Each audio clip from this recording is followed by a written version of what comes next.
This is the Lone Creator YouTube. We hope this video helps. In this video, I will explain how to use margin on Thinkorswim step by step. First, open Thinkorswim and sign into your live or paper account, then enable margin privileges if needed. Click the Client Center to review account type and buying power, and check initial margin and maintenance margin values. Always set risk controls, use small position sizes, and enable notifications for margin calls to avoid forced liquidations. Next, go to the Trade tab to construct a margin order in Thinkorswim.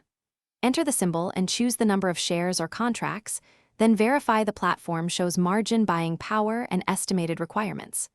Pick a limit price or market order, review the margin impact, and send the order. After submission, watch the activity and positions panels for fills, partial fills, and any immediate margin warnings to keep control of exposure. If you find this guide useful, please subscribe and like to support future videos and tutorials. It really helps. Quick recommendation. A book that can truly change how you think about money is The Simple Path to Wealth, and it pairs well with learning margin basics and long-term planning.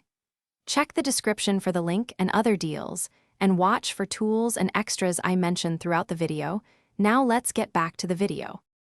Managing margin risk is essential when trading on Thinkorswim, so maintain a cushion above maintenance margin to avoid forced liquidations. Set sensible position sizes, use stop orders, and hedge when appropriate to reduce directional exposure.